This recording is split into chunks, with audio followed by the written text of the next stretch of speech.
dance with the devil to the music. Cold-hearted, yeah, we ruthless. All the ghouls in the cut, let's get ghoulish.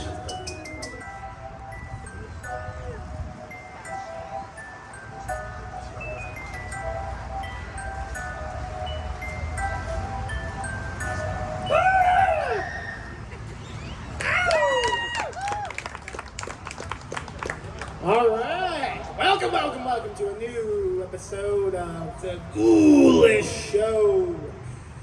I am Max Booth, an undead host. Now, when I say undead, what does that mean? It means once I was alive, and then I died, and then I was brought back to life. How did I die? I was assassinated with a poisoned egg. How was I brought back to life? My best friend threw my dead body into a tiny swimming pool and then blew on my penis like you would a goldfish. And I came back to life, but I'm a ghoul now. I'm ghoulish. I'm undead. Hello and welcome. This is a place called Radio. We do a show once a month. It's spooky. Maybe it's funny. I don't know. Nobody laughs, so maybe it's not funny. We have books for sale tonight. Lots of books. We have a whole 2 tables connected. Imagine that. Instead of 1 table, we have 2. We've connected them. Now it's one long table, and we have books for sale on it. It's a great idea we came up with a long time ago. Pretty ingenious. All right, we have a lot of fun performance tonight, talking about stuff. It's like a talk show, but it's outside, and it's called Ghoulish, the Ghoulish Show. I have a sidekick now. Death! Death! Come up to the stage! He's walking up slowly, as Death often does. Death does not rush. Sometimes Death should rush when it comes to certain Republicans, but he seems to take his time with those. Welcome, Death! Thank you for having me, Max. Are you chewing nicotine gum? What is that? Death gets stinky breath, too. Do you have a favorite brand of gum? Trident. Tonight's episode of The Ghoulish Show is brought to you by Trident Gum. Give it up for gum. It's also brought to you by Dread. What is that terrible knot in your stomach every time you have some deadline coming up? It's Dread. We love it at The Ghoulish Show. Big fans of Dread. All right. That's all I have to say. We have a guest coming up to the stage. He was just up a second ago, and I made him sit down because I'm mean. He's going to come up again now. His name is Kelby Losack, and he was once possessed by a demon, and then he had an exorcist come and take that demon out of his body. Come on up, Kelby.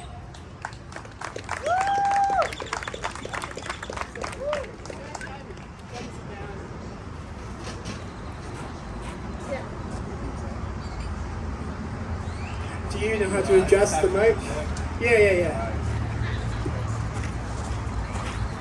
As you fix that, I will talk. Kelby, welcome to the show. You've never been to the Ghoulish Show. There's been many times you almost came, and then something happened and you didn't come. Yeah, that happens a lot. You know, I have kids. Yeah. And so how many kids? Almost coming and not being able to, that tends to be a thing. Well, some would say that almost coming and then coming is how you would get kids. Well, once they're here, it becomes the opposite issue. Uncoming. Yeah. Give it up for Uncoming!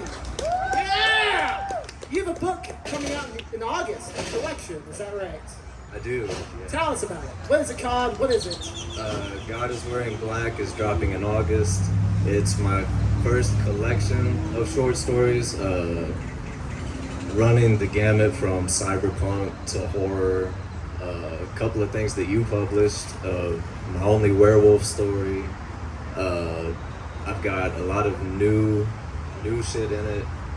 My most popular, or my most wanted release, Hurricane Season, which I only printed 200 copies of. That was back in like 2021. That's in the collection. It's a great novella. I've read it. It's amazing. Thank you. If you like hurricanes, you like that. If you like hurricanes, yeah. it's for fans of hurricanes. If you don't like them, don't read it. Nah, you shouldn't read any of my shit if you don't like hurricanes. You also have some books for sale tonight on that table. The two tables connected, making one long table. Tell us about these books you have for sale. I've got Mercy is a lo-fi hillbilly cyberpunk story. A lot inspired by I made it up in a hunting blind with my brother sitting over there.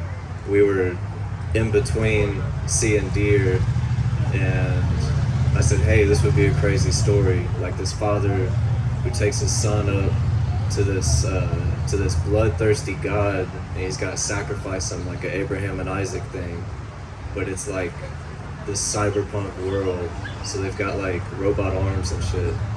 Have you ever sacrificed someone in real life? No.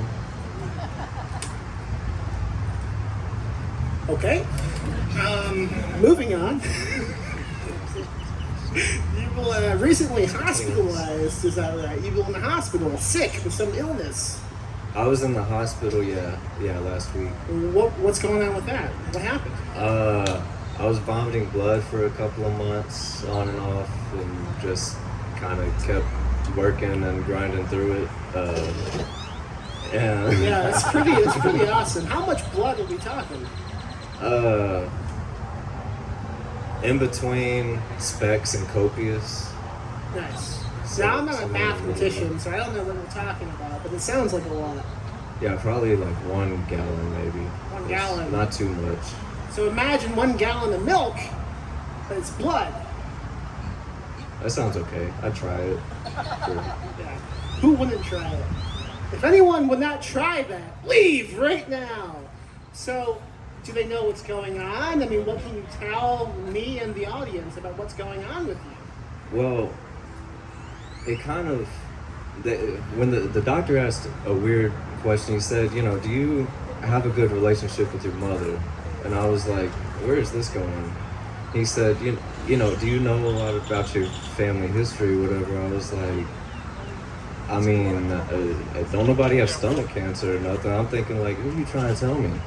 And he says, we found like a fetus inside on the ultrasound, and I said, oh man, shit. Dead or alive? I don't know what you fumbled the ball a little bit there. So I was supposed to be a twin. Yeah. And I ate my brother in the womb because I didn't want any competition. But apparently he's just been living in there. And the gestation period for when you swallow a baby is a little bit different than when it happens like you get impregnated by one. Now, that's fascinating. There's only like possibility you might be in trouble with the law, because like I know if you ate like a child now, you would be arrested. But it's okay when you were still inside of a woman's womb. I was a minor at the time. Yeah. So I think I just have to serve a couple months in juvie,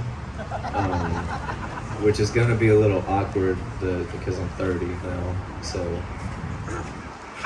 So the fetus is the same age. Has the fetus grown at all? Is it still baby size?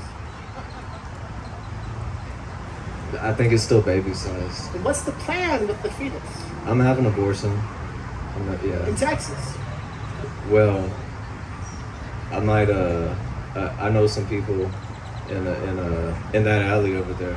That looked like a good spot with all the colorful signs on the Long John Silver's on the corner. I've known many ladies who have gotten abortions at Long John Silver's. It's what they're known for. Yeah. Yeah. I wouldn't eat their fish sticks, but their abortions I heard are okay. That's kind of code, right? You kind of get some fish sticks. Can I get some fish sticks? Can you? Yeah. That's pretty cool, man. Unless you want to take care of it right now. I mean, you have a big stick. I do have a stick with a baby head on it. It's almost like... Do you think this is what... symbolic. Do you have a name for this twin? Yeah, I like to name all my abortions. So what is this one named? This one's name is Leroy. Leroy. Excellent. Well, do you have any plans of what you want to do with Leroy once he is out of you? I'll probably have him stuffed. Is any way we can maybe do like a thing where we auction it off and all the money goes to my PayPal? Why would it go to your PayPal? Roast. Okay, I respect the hustle. Could you keep the money, but maybe let me, still have him on the mantle just for holidays, family pictures? I mean, you could rent him. Leroy. You could rent him, definitely. Now, this is interesting because we do have Death right next to me. And you think he would be involved in some of this. He doesn't have a microphone. So he doesn't get to speak to that. Yeah, how is that way? I mean, could I just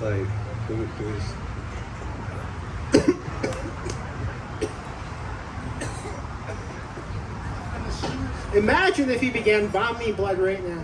We would have to continue the show. That would be hilarious. All right, give it up for Kelby.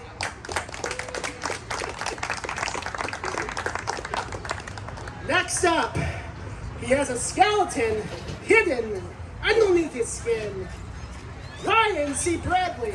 Oh, this is not Ryan C. Bradley. This is a... Max. What are you doing? I'm the manager here. I told you if I'm going to pay you once a month, you give me some time to talk, to jibber jab. You have to leave? No. I've got stories too. Hey, I've got stories too.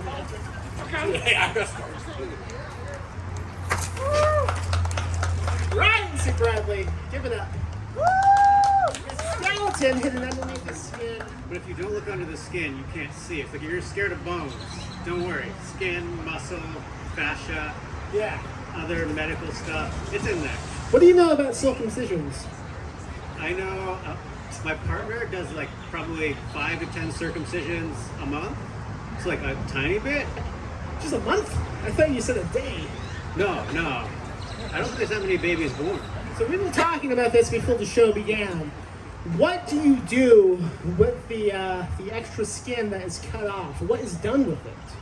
So I guess it's thrown in a trash bag. I think you might cover it up a little, but then it's just, there's nothing else to do with it. You just throw it out. So anybody want some? Did you bring some? I did not bring some, no. All right. I am told you made a life-changing discovery at the age of 12. Is that right? Yeah, I was 12. I grew up in a very conservative Catholic family, so I didn't know how to masturbate. There's no one kind of talking about it, and I wasn't an altar boy, so pretty far from that. But so I was 12 years old, and I'd kind of just press up against stuff because it felt good. It was, And one night I went down. I was actually wearing this exact outfit. Some athletic shorts, this t-shirt. I have grown very little. I'm still kind of waiting for the non-sexual puberty to like grow a beard and be like a tall man. Any day now, I'm 33. So one night I went downstairs in this outfit. My parents were watching Law & Order, and there was a sexy woman on the screen. And we had this old couch, and my mom would always warn us that if you jumped on the couch, the spring would come out. It would come out and go through you. And she also had this Mexican carpet with this yellow patch. And I went over, there was a sexy woman, and all I knew how to do was rub up against stuff. And I pressed up against it, and I felt this tremendous pain in my penis. And I thought that the sofa spring had come out and kind of gone right through me. And I took kind of 3 slow steps back, and I saw that there was a bee. People always question me when I tell this story. This is an absolutely true story. If it was like a hornet, a bee, a wasp, the answer is I don't know. I'm not a scientist. I don't know what it was. I know it was alive and it was looking at me. And I had the most tremendous burning pain in my penis that I've ever felt. on really any part of my body. And my whole family was there. Mother, brother, dad, younger sister. In the living room? It was in the living room, yeah. So they were in the living room as you were fucking this couch. I wasn't fucking it. I brushed up against it once. Once, how many brushes qualifies as intercourse? I feel like 5 How to many 10. brushes, crowd? One! You fucked a couch in front of your family.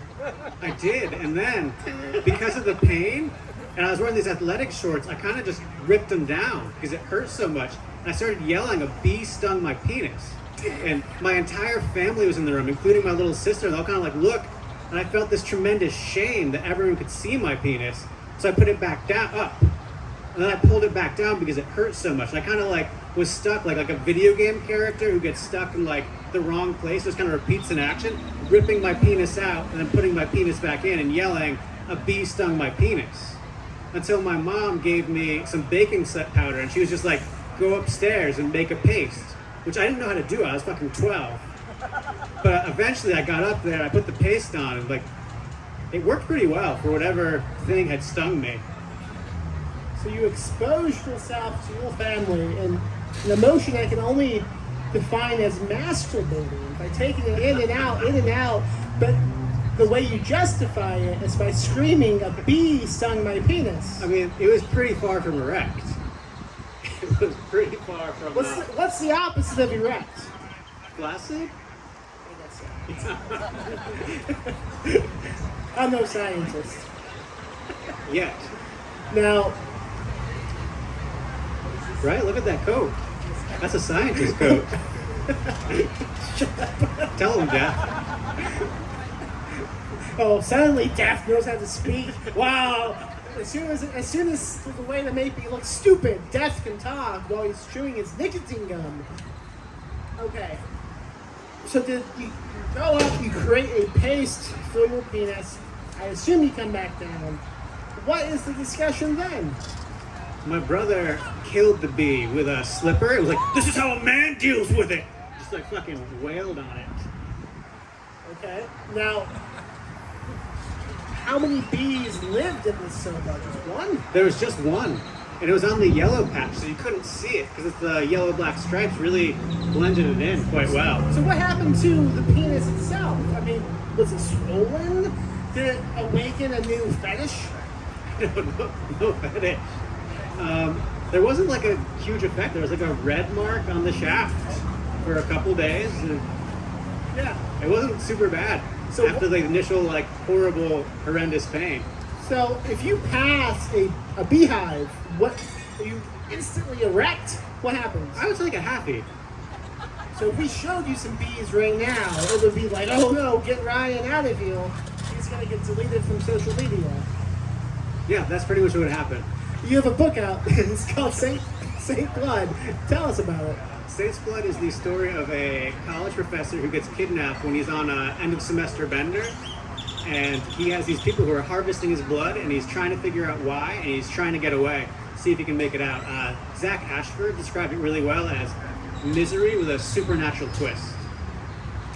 And that is for sale right now at that table. You can buy it anytime. We will be doing a break pretty soon. Would be a good time to buy it. You could get Ryan to sign it. Maybe if you have any bees on you, you could spring them on him and he could go, "Ah!" And then he would ejaculate. Tonight only, I'll draw the bee that stung my penis right in your book. Tonight only. Did you name the bee? No, it was dead pretty soon after. We didn't really have any time to bond. Or what did you do with the body? Just the trash can with the foreskins. Give it up for Ryan C. Bradley. This fucking guy.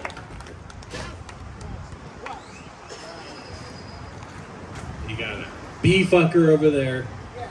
and you got a guy who eats his own brother. Yes.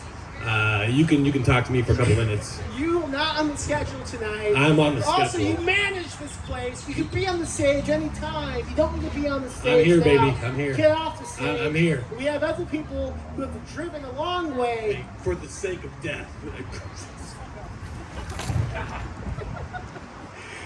Next up, I need to look at my list.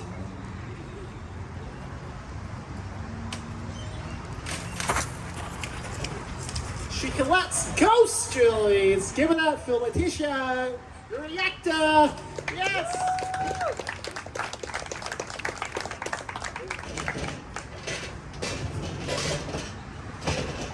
All right. I truly don't know how to follow these conversations, but That's okay. we're gonna go with it. We can do it any way you want. I mean, let's talk about some books you have. Okay. You have a book Yeah. on that table. Let's talk about it. It's right there. It's called Las Criaturas. It's a hybrid collection of poetry and prose. Got a lot of monster shit in it. There's a story about a woman who is sexually assaulted and then becomes a scorpion woman. So, you know, there's that. There's some body horror. There's some, like, reimagining of myths and other kind of traditional stories. So, yeah, check it out. Yeah, I have it at my shop. Yeah. I can easily check You're it out. selling it right now. I'm selling it right now. Yeah. I can't. I'm doing the show. I can't check it out at this moment. But I would like to talk about the Austin Batcave. Tell us about that. Yeah, Austin Batcave is a local organization I am the program director for. It's a nonprofit that offers creative writing programs to youth and students in the area. So if you are local to Austin and you want to help out, you want to work with students and help them write stories, our next summer camps and all the stuff that we're doing is all horror themed. So we're actually very excited about that. So if you want to work with students and help them tell creepy stories, come talk to me after this. Yeah, that sounds awesome. Applaud! Forced applause. Death has a question. Oh, yeah. Okay, go ahead. Death read your story, Monster. Oh, yeah. Could you tell Death and the audience Sure. about the story and the thought process behind writing the story? Oh, yeah. So the first story in the collection was the first one I wrote. It's called The Monster.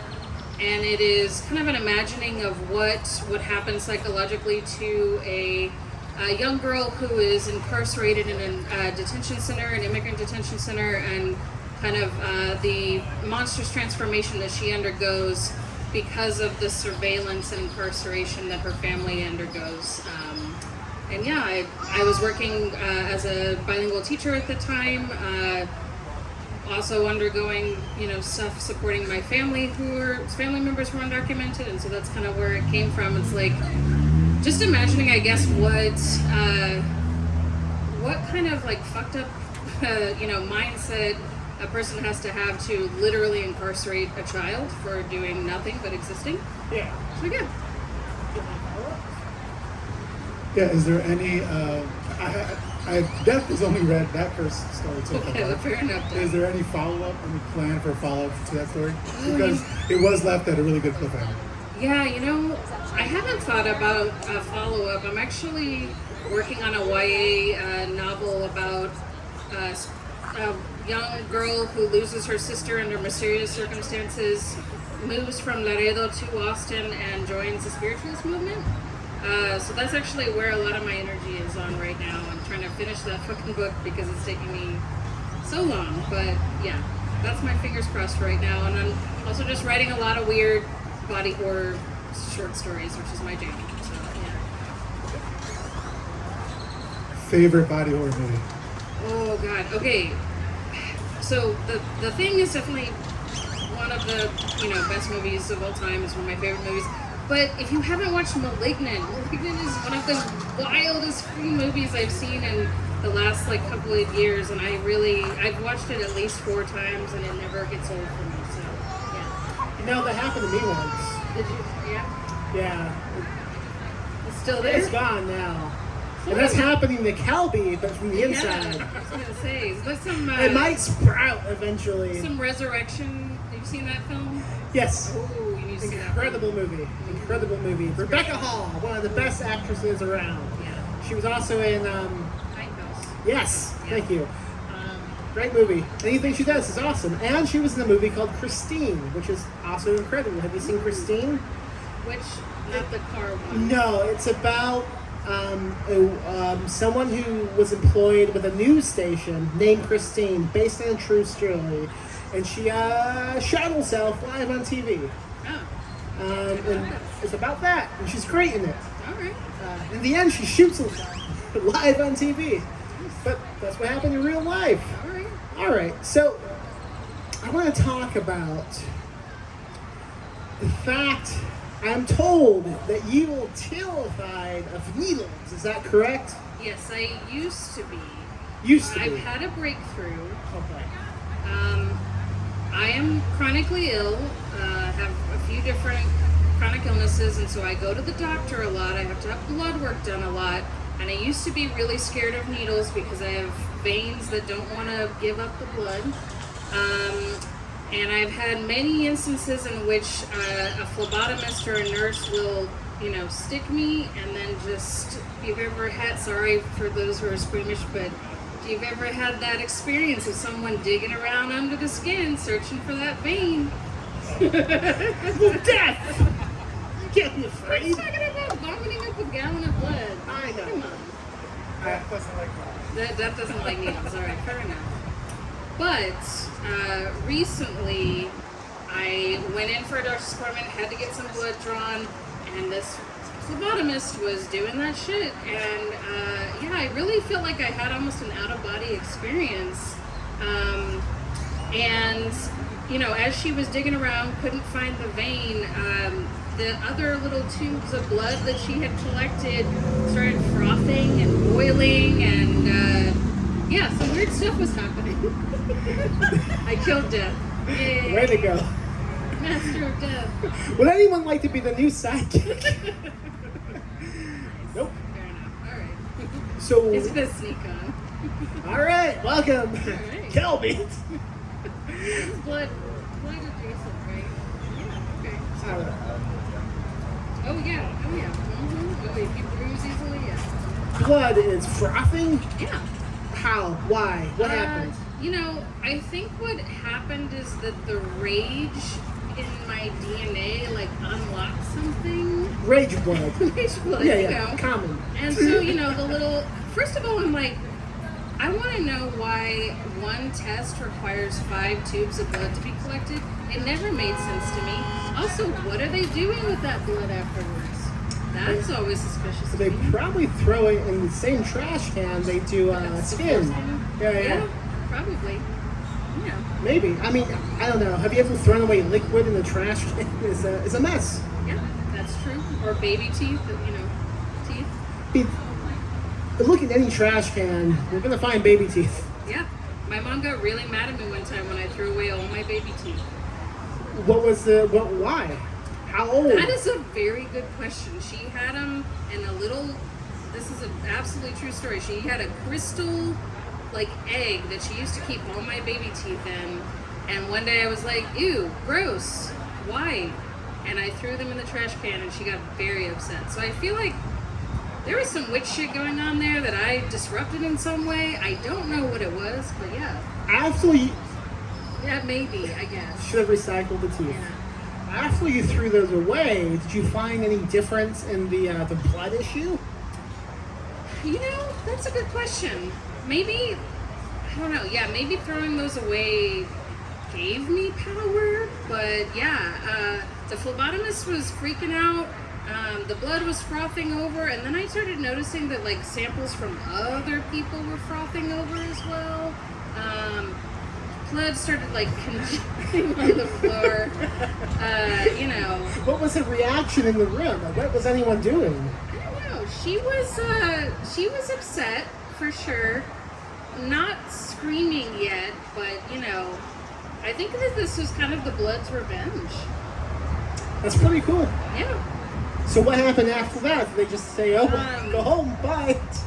That part in the thing, if you've seen the film where they're testing everybody's blood and then McCready gets to the part where he burns the alien blood and it freaks out. It was like that. It's a great scene. Yeah. I wish I could have been present. Yeah. That would have been it was awesome. great. Yeah. Well, one more time, what is the name of your book and how can folks find it? Las Criaturas, it's right over there. You can also order it from my publisher, Flower Song Press, which is a wonderful press out of McAllen, Texas. They publish a lot of awesome writers. I also have a body horror story coming out in Night of Screams, the Latino horror anthology that's coming out this month. So yeah, check it out. Sweet. And for anyone who wants to maybe get involved with the Austin Batcave, how would they do that? Yeah, you can email me, but you can also just come talk to me after the show, and I'll be happy to give you more information. All right, thank you. Let's give it up.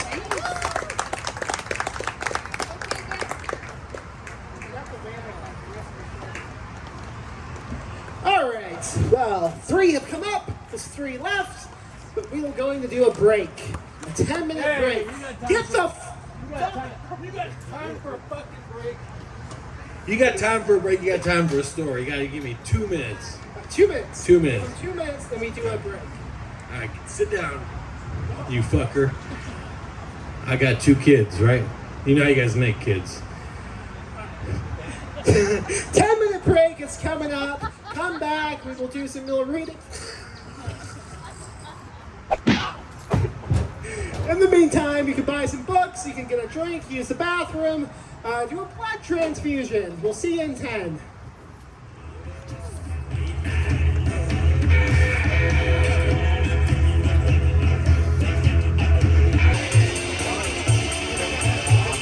Some host, they know how to work a fucking microphone machine. Let's get this music on. Yeah, oh Alright. yeah. I hope everyone enjoyed their break. Shut the fuck up. Hope everybody enjoyed their break. So well, I got 2 kids. Yeah. Back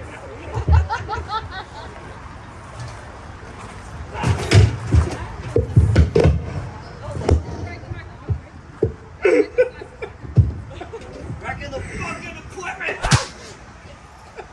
Welcome back to the Ghoulish Show, folks. I hope you enjoyed the break. I hope you bought some great stuff. This is a violent show tonight. And to celebrate the violence, before we begin, if anyone has any grudges against me, they want to get off their chest, now's the time to let me know. You told me I'd be on stage! A tall man's approaching. Yes, what can I do with you? Fucking slut!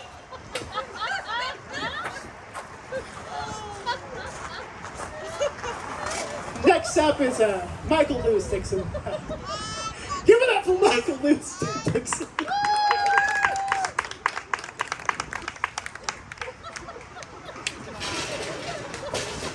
He told me I'd be on stage! Michael Louis Dixon.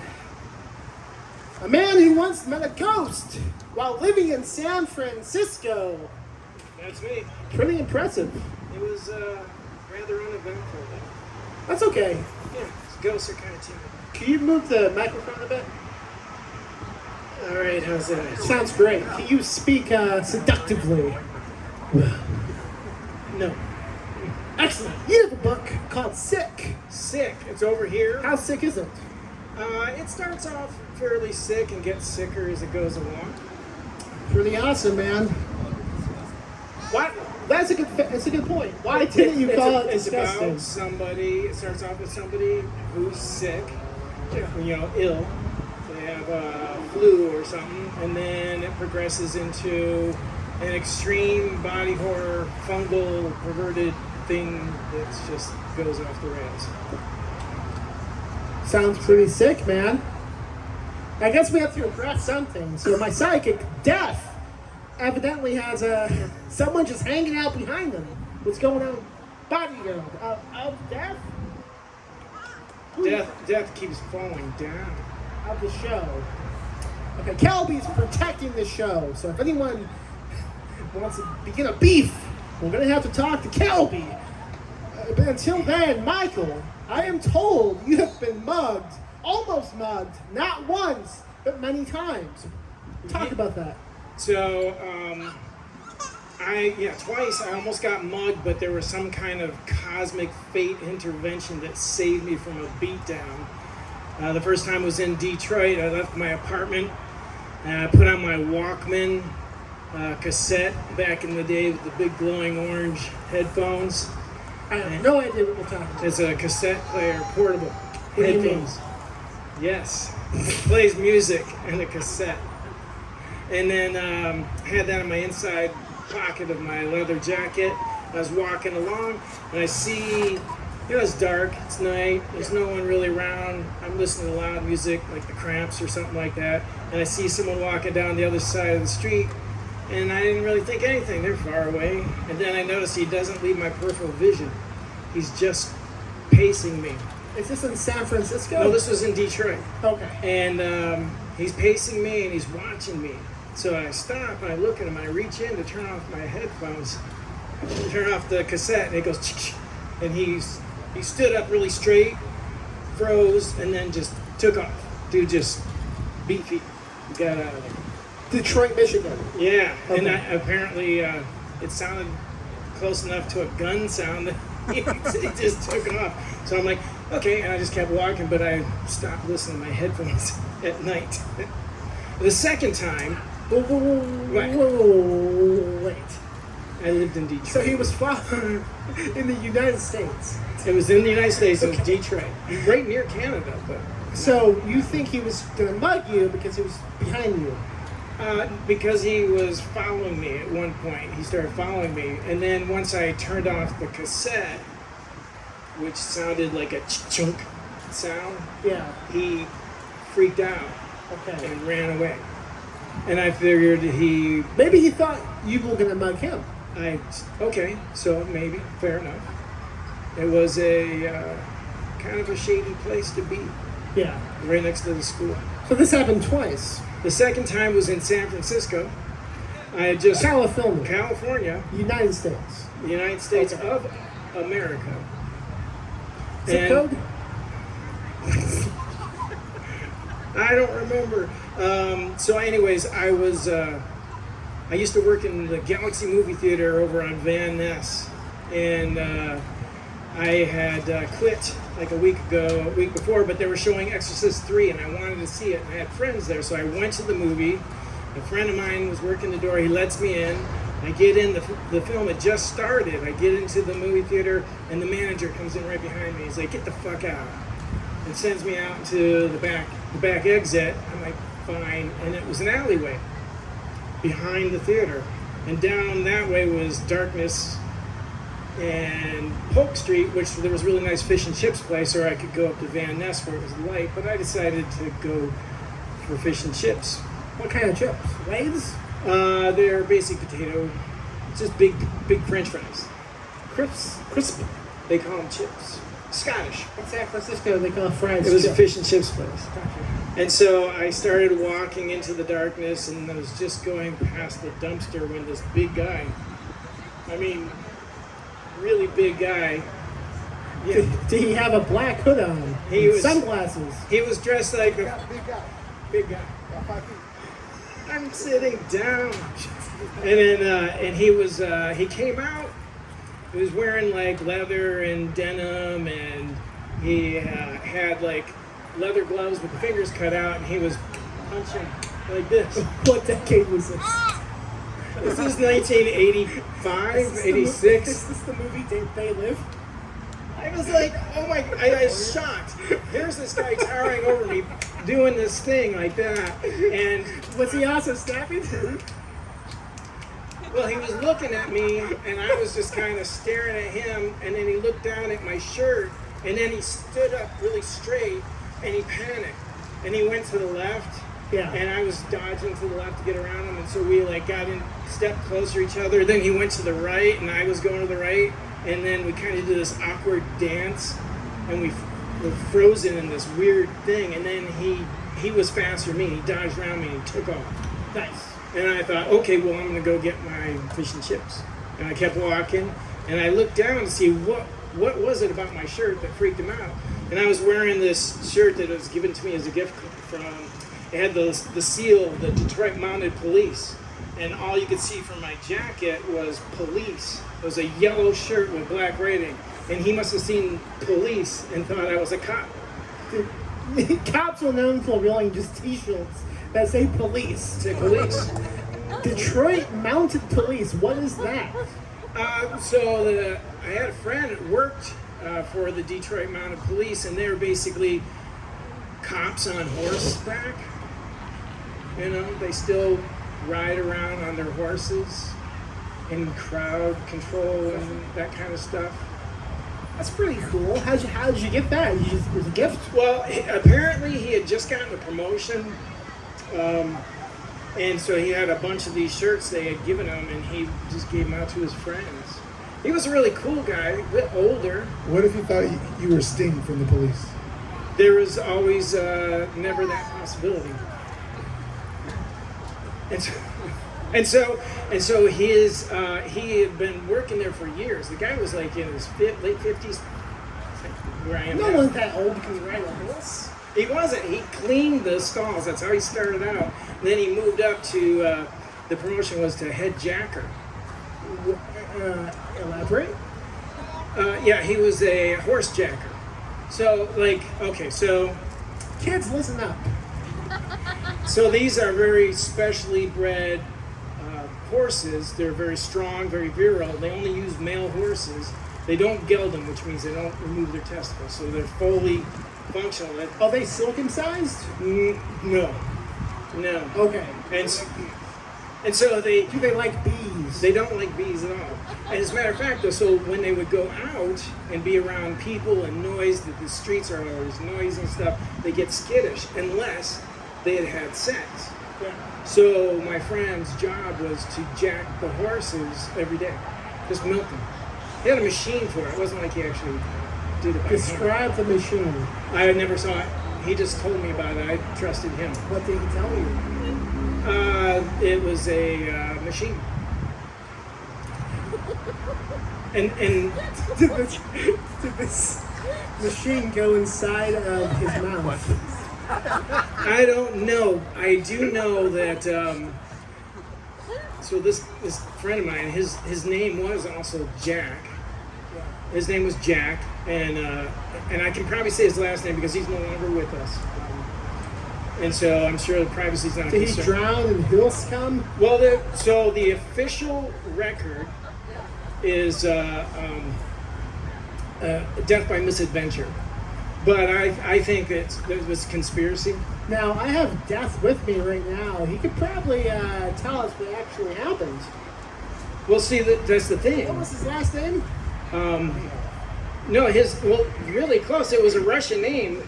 His name was Miafovich. What happened to this man? Well, so he was or was not a cop? No, he wasn't, but he was telling me he discovered there was a big smuggling ring being run through the stables. They were smuggling the semen from. It was. It smells real nice. I'll try. It smells nice. It smells nice. If anyone wants to smells like smell me horse after the jizz. show, they can. It's like horse jizz. It's free. But yeah, I'll pay you.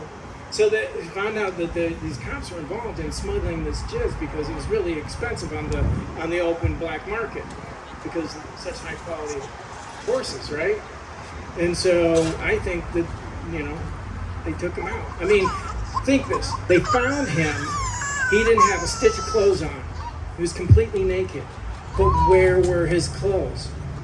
Yeah. Right? Conspiracy. Oh, you don't know. No. You said it sounds like you were going to drop this bomb, but you have no idea. Well, he was in the stable. He was completely naked. He was. What was the cause of death again? I think it was.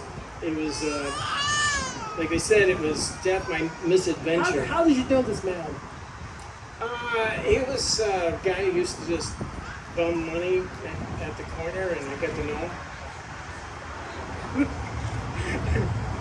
What? Was he your horse semen connection? Well, see, the thing is, he was trying to expose the cum smuggling. He was trying to expose the cum smuggling. It's a serious topic. Yeah. Yeah. I mean, it was a sticky So, situation. what do you think? Don't clap yet. So what do you think? Like, what were they doing with the semen then? Were they selling it to Russia? What was happening? See, that's the kind of stuff I don't know. He just told me, trust me. I mean, a guy who's like going bald and wears a black pompadour wig with the with the the little mutton chops that flap when you walk. Yeah. That's someone you got to take them for their word. But then he died.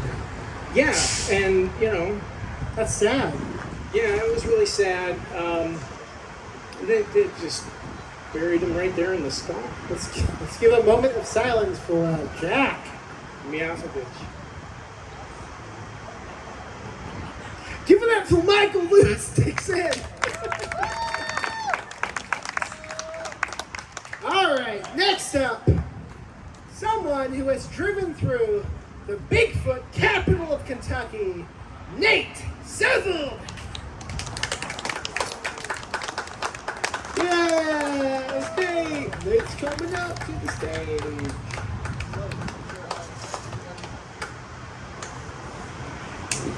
What's up, man? Not a lot. It's Tuesday. Everything's fine. You came out and we're doing a show? Yeah, I finally got to come to one of these. What was the last time you've done stuff on the stage? God. 2017, I think. was Wasn't last even night. alive yet. I know. Or you were alive, probably not unalive. I was alive. Yes. Yeah. Clapped. You teach now. I do. Tell us about that. I started teaching script writing and film production for Austin Community College. Yeah. So I teach entry-level classes. I went back to school in 2017, got an associate's degree in something I already had a bachelor's degree in because, sure, why not? Fell in love with the program and became a teacher there. So now I tell people to get their work in on time, and they don't, and then I yell. Can you give us an example of how you would yell at a student? Stop fucking up. I've seriously stood in front of a class and been like, is it me? Am I the asshole? Because I'm pretty sure you guys are the asshole. Well, It goes really great on course evaluations at the end of the semester. I bet. Yeah, they love it. They love it.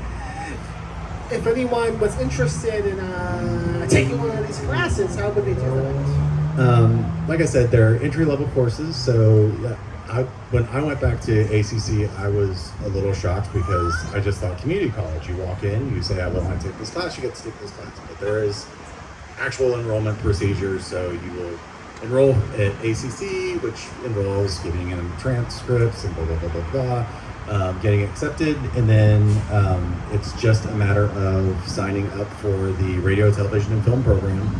And then you too can take my episodic script writing class, which is a hybrid this semester. So you can do it in your pajamas from home.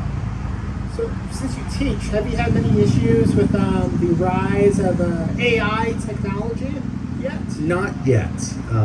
Mostly because my script writing students are way too enthused to write TV series about their D&D campaigns. There's at least 3 every semester. Where it's just, this is based on my D&D campaign. That's amazing. You too?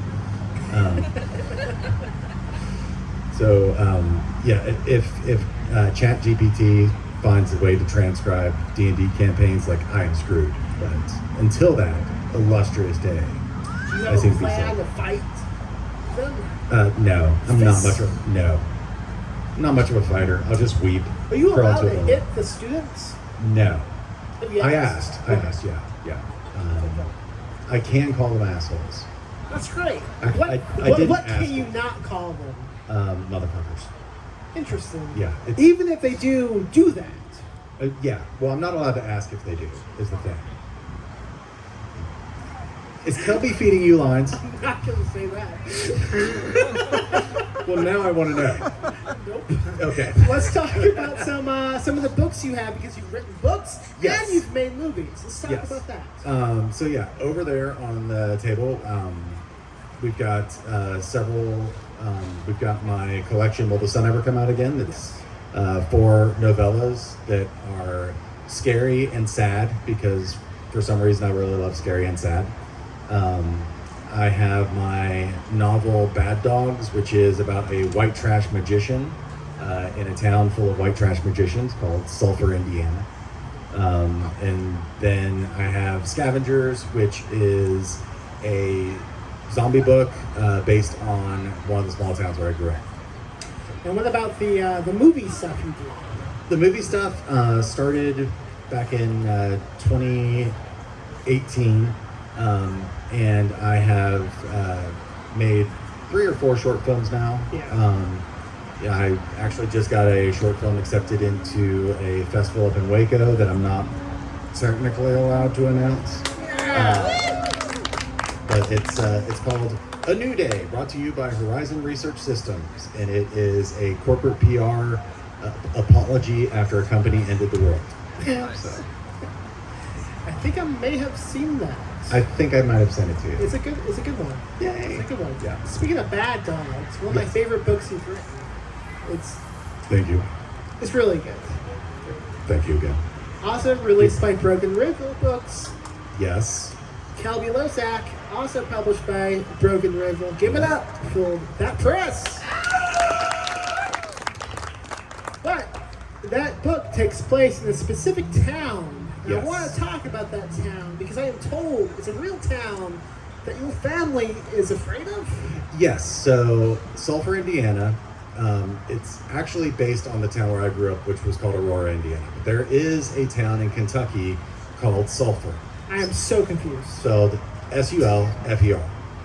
And I found out about this town when I was a little kid. We had gone to my grandparents for the weekend. We were going to have like a family get together. And my family is a very sort of scenic route kind of family. And so my oldest brother, Tim, shows up the next morning and he is legitimately shook. We're asking what's wrong. And on the way there, he took a wrong turn and he went through this small town in Kentucky called Sulphur.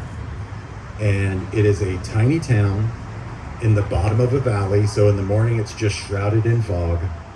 And he drove in there, was driving down the main drag, and he said there was just 2 old men sitting on a front porch. And the whole time they just clocked him, not blinking, not changing their expression. And they just watched him drive all the way through the town. And this was a town that if you took one turn too early, and where this turn is, there is legitimately a dilapidated church on the corner. But if you take that, then you end up winding down through this valley into this small town of Sulphur, Indiana. And a year or so later, my brother Mark took the wrong turn, went through Sulphur, Indiana. Same thing, fog, people watching him with like death stares. My older brother Danny, same thing. He went through on a motorcycle, was terrified. And so my family was, for real, scared of this small Kentucky town. Just terrified of it. And then my mom got remarried. And so one day we are driving to my grandparents' house. We're going past the road that if you accidentally take it, it takes you to Sulphur, Kentucky.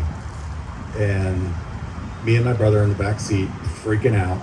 We'd never been. And so my stepdad decides, screw this, we're going to Sulphur.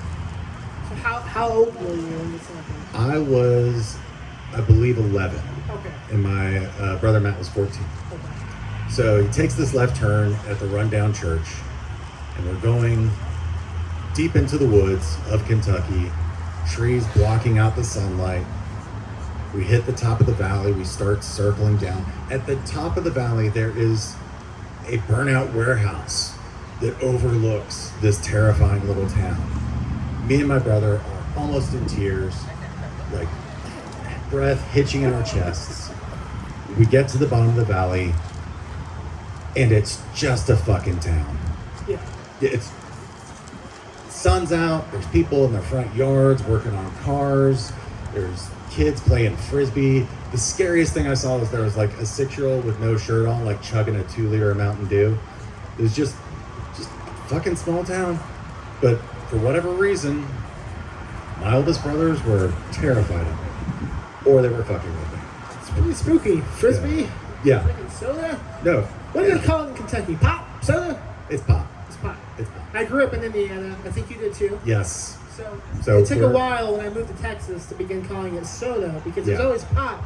People would say, "What? What are you talking about?" So that's, when I moved down here, it was all Coke. Yeah.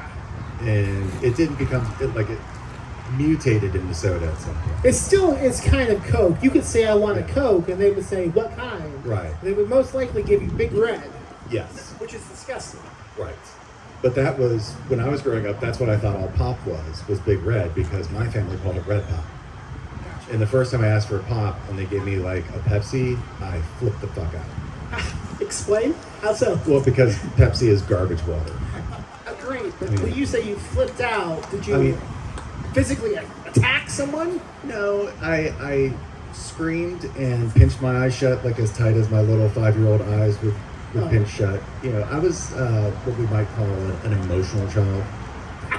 So, One of those. yeah, it was great. Pretty awesome. Parents loved it. Pretty awesome. Yeah. So what are you doing late? What are you doing now? What are you milking on? You got new books, new movies? What's going on? I am currently working on a script that I'm hoping I might be able to shoot my feature debut in my house over the course of like 2 weeks. If I can scrounge together a small amount of money, Yeah. like not 6 figures, but you know, good mid 5 figures.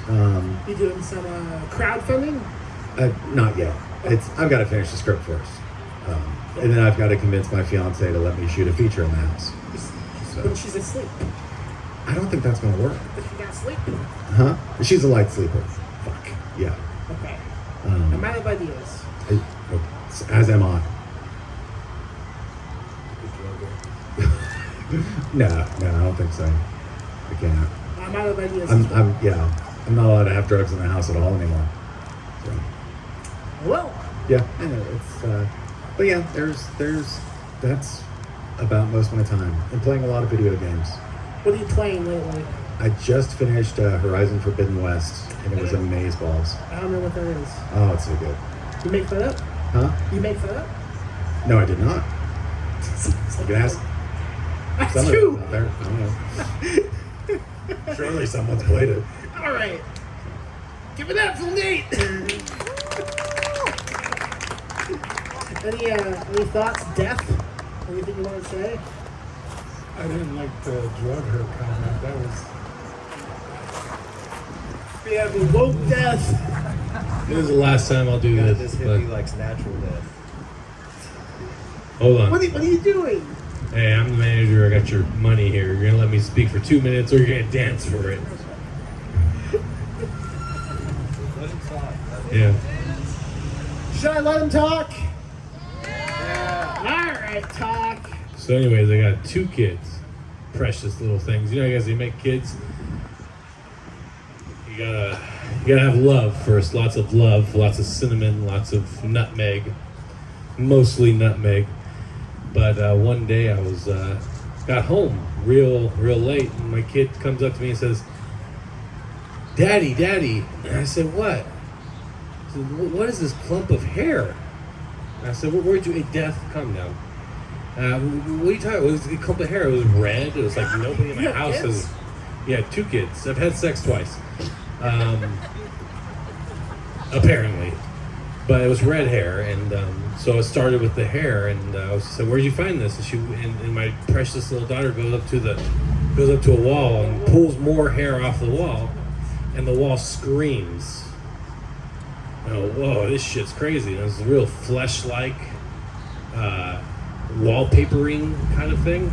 And I said, "Where'd you find this?" And she pulled out some more, and the house screamed some more. I look at my wife, my beautiful, loving wife. You have a wife. Yeah. Lots of nutmeg. Put a lot of nutmeg in her, and she's at the oven, and there's nipples just over the over thing, and she's just squeezing with milk coming out. Milk. Let me ask you a question. Yeah. Are you on the clock right now? No. Oh, okay. There's milk coming out. This is milk. These really sore boobs getting bigger and bigger. And I said, this shit's crazy. So I go to the toilet, and the toilet is just this teratoma with urine. Yeah, death's out. Urine just squeezing out and flushing. More urine comes out. More urine. And my kid. Okay. That's been 2 minutes. And my kid starts You drinking. gotta leave. You Listen. gotta leave. Oh, okay. You gotta Well, leave. I have. Yeah, you gotta go. Be gentle with Kelby. He's really sick. He has a fetus.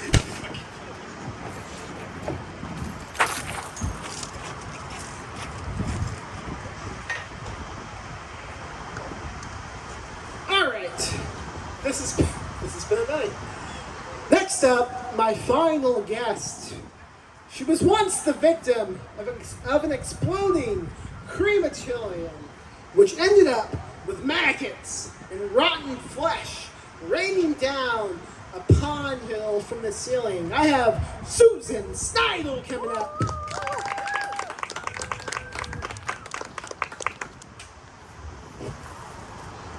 That was an awful applause. Let's go! Let's go! That's better. Hi, Max. Hi, Dad. Kelby. Hello. And that's a true story, by the way. That really did happen. Well, I know we have other things to talk about, but please get into detail about this. What are you talking about? What happened?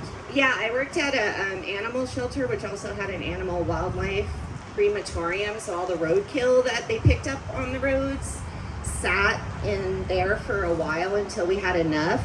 Yeah. And apparently the crematorium overheated and exploded. And I was the first to walk in the room, and all of the sinew and blood and flesh and maggots fell down upon me, down my shirt, down my pants. Now, when you say crematorium, like, are we talking half and half? What type of cream? It was full cream, baby. Full. Yikes. At least that's what I felt when it went down my pants. Okay. You have a new book out. It's a collection of poetry. I think it's called Picking Scabs. Am I correct? It is. It's called Picking Scabs. It's my follow-up to Broken Nails, raw, feminist, satanic poetry. Nice. Do you pick scabs? All the time. Me too. It was a problem when I was a kid. My parents would go, don't do that, but then I moved out. Did you eat them? You didn't eat them, though. No, I saved them in a bag. Do you still have them? I sold them to a man on Craigslist. Also named Craig. Did he also sell horse cum? No. What an odd question that was. I thought it was appropriate given No, the it night. wasn't connected at all.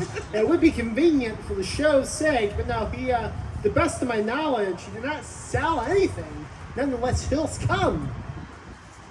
Sorry to disappoint. Poetry, that's a thing. How's that? You do it? You write it? I do it. Nice. I do it. So how do you write a poem?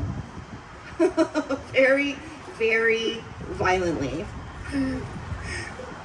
Cool. Yeah. What? So this broken, picking scabs, does it have an ongoing theme? Is it like a body type of thing? What's going on with it? It is a little that. It's mostly just like an angry female who likes demons and fucking creatures.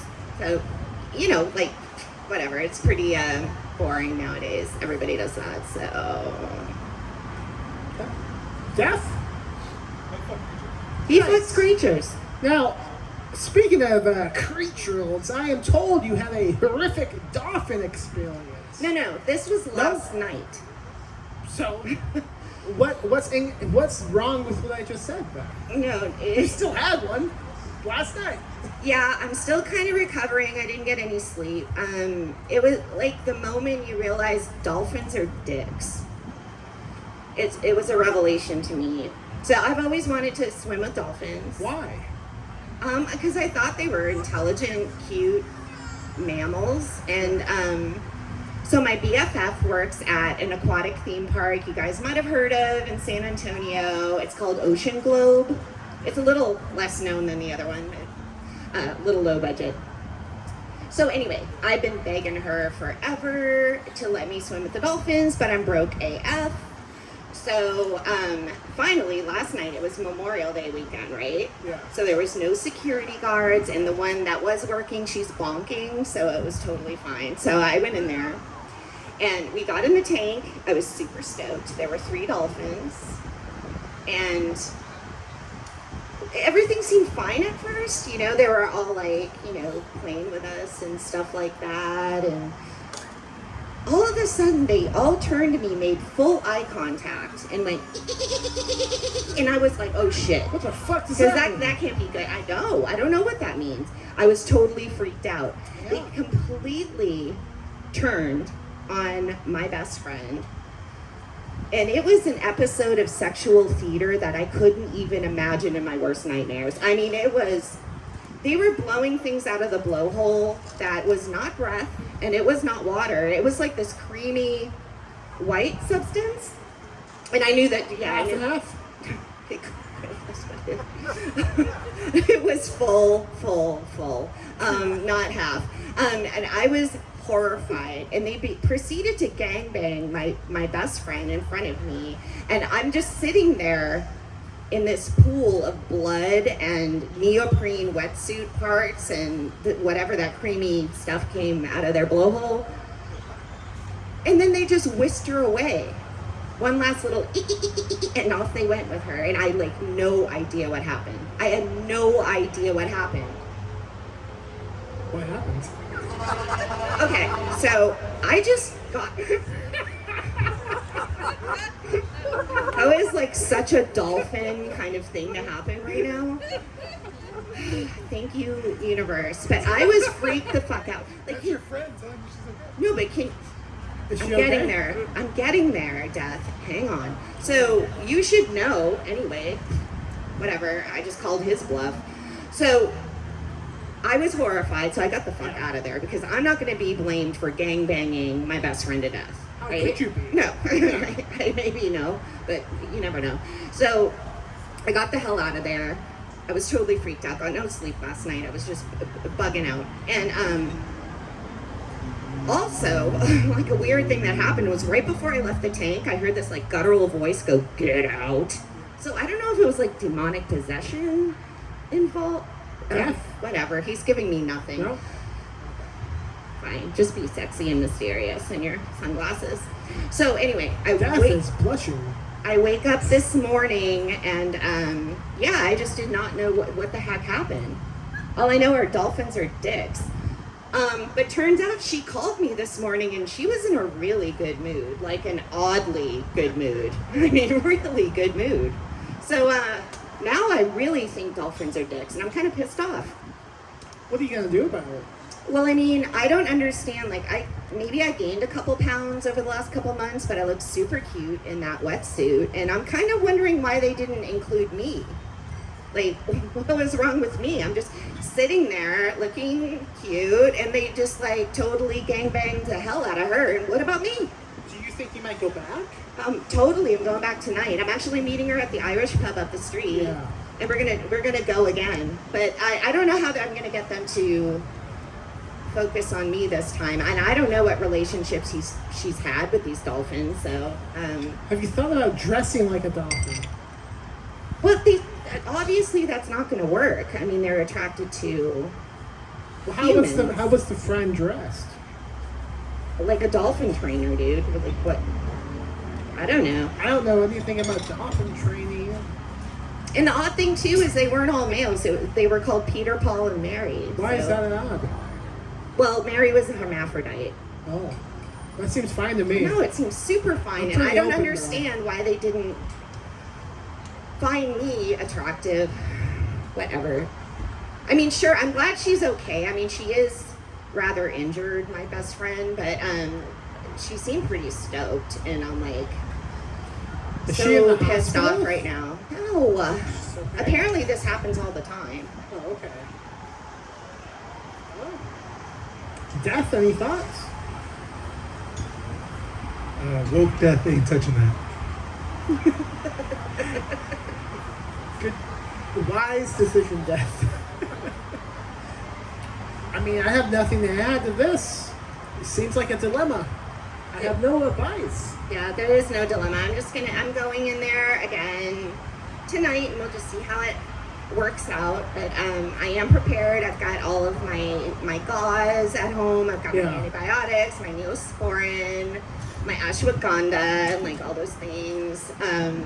So like, yeah, we'll see how it goes tonight. But hopefully I'm not left out of the gangbang this time, because whatever, dolphins are dicks. I hope that you get involved tonight. Thank you. No problem. Oh, thank you. That's super cute. Yeah! Clap! No, you.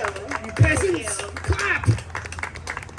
Alright, well, does that guy who keeps interrupting want to say anything else? Is he gone? Did he finally leave? Did he clock out? Oh, he's slowly walking up. Okay, radio management, what do you have to say? I want to thank everybody that came out tonight. I want to thank Max Booth. I want to thank Death. I want to thank Boy Death. I want to thank everyone who read tonight, who got a chance to speak and be heard without violence. I want everyone to know that this is a place where you can speak and be heard unless you pay the guy. Thank you for coming out! That's the show, folks. If you want to buy anything, we will be at the table for a little bit more. Go buy some drinks. Leave a tip. Enjoy the night. Enjoy this great weather we have. Enjoy being choked as you slowly ejaculate. I am Max Booth. Good night.